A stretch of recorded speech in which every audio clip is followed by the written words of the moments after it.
mo sinasabing mawawala sa akin yung mommy ko kapag nakaligtas si Lilette? Because Lilette is not just your competition in court, kundi kahati mo rin siya sa love and attention ng mommy mo. That's absurd!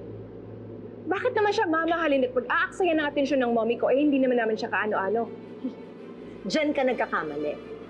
Newsflash, Attorney Era, yung taong pinaka-kinaiinisan mo, yung taong laging tumatalo sa'yo sa korte, yung number 1 kaaway mo, is also daughter number 1 ng mommy mo. What? Magkapatid kayo sa ina ni Lilette. Si Attorney Meredith, ang totoong nanay niya.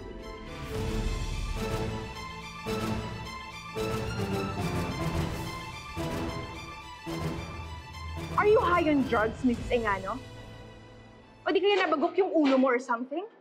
Because you're being delusional right now. I'm telling you the truth. Napaka-imposible po yung sinasabi niyo na anak ng mommy ko si Lilette. Matagal na hong patay si Lily. Yung anak niya sa pagkadalaga, kaya bago ho kayo magkalat ng mga fake news, do your research first.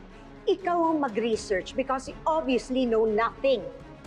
Si Lilette at si Lily ay iisa lamang. Because she was left at our doorstep when she was still a baby. Nagsasabi kayo ng totoo. Then explain this. Why of all people, sa bahay niyo pa talaga iniwan yung baby? Dahil anak siya ng asawa ko. Your mother and my husband had a one-night stand. At si Lilette ang naging bunga ng sexual encounter nila.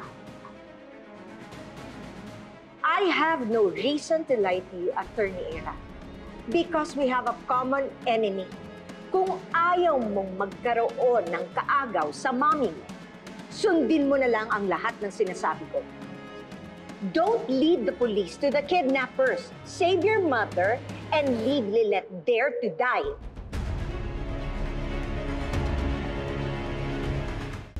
Your mother is a very smart woman, Attorney Era. Siguro naman nakikita mo na meron siyang amor kahit papano sa Lilette na yon. And I'm sure, very soon, she'll figure out kung ano yung totoo. Kaya bago pa mangyari yon, we both have to save our families, kaya kailangan natin silang pigilan.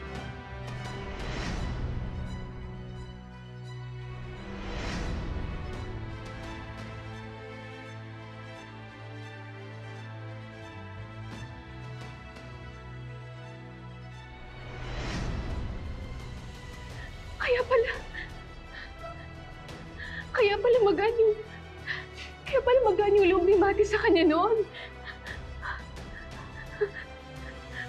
The signs were all there.